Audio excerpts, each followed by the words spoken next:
mindful of our time, guys. We're approaching 50 minutes, believe it or not, and time has really flown on this one.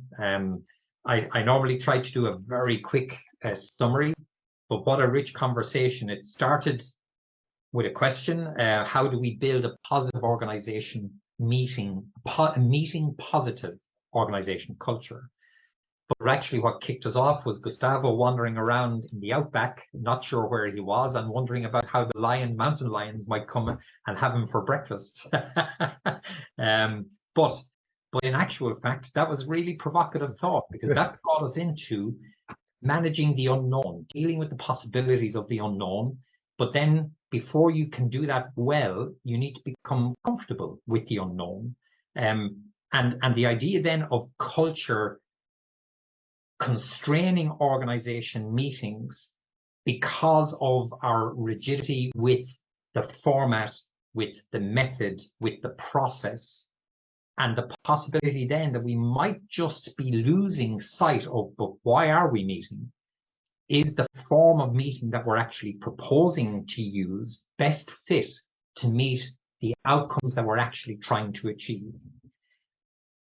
Extending that, we talked more then about the idea of organizations shifting towards more ad hoc type meetings. Elise, you touched on this point for us, and that can be a symptom, a clear enough symptom, that actually the current structured way that we have of managing and running our organizational meetings just may not be fit for purpose. So people spontaneously move to an ad hoc form in order to meet their real needs.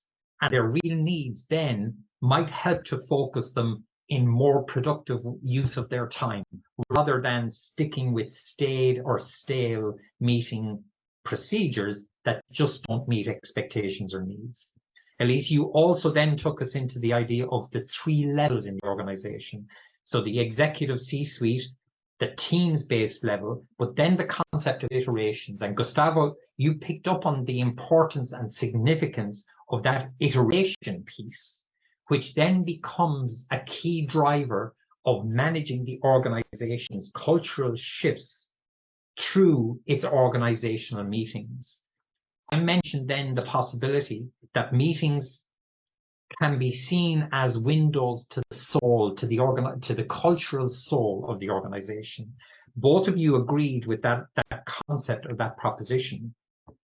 And I suppose where that took us in our conversation was then to say, actually, maybe when we're convening our meetings, and maybe to become meeting positive, maybe we need to shift the focus of the questions that we're trying to address or trying to answer within any particular or given meeting, either a meeting individually or a flow of meetings that might happen within a team or a group or an organization. So shifting our focus to what question are we trying to answer might be a really significant point to building a meeting positive culture, because by addressing that question, we have a significant chance of actually carrying out meetings in a way that meet people's needs. And Gustavo, you focused in our latter part of our conversation on focus on the outcomes, focus on what are we trying to achieve, and then matching how we go about conducting our business to actually deliver that outcome that we're actually looking for. A final point that I think both of you made in slightly different ways is that managing conflict and consent is actually a fundamental and a core part of what an organization needs to do, and what meetings are used as a vehicle to do. But most importantly, a key takeaway that I'm getting from it is respect for the individuals can be fundamentally different to having differences of ideas or differences of opinion. And we can absolutely figure out how to manage our differences without ever compromising the fundamental respect that we show for every individual that's participating. I hope that summary has done some justice to a really, really interesting conversation. And thank you both very much for joining us on it.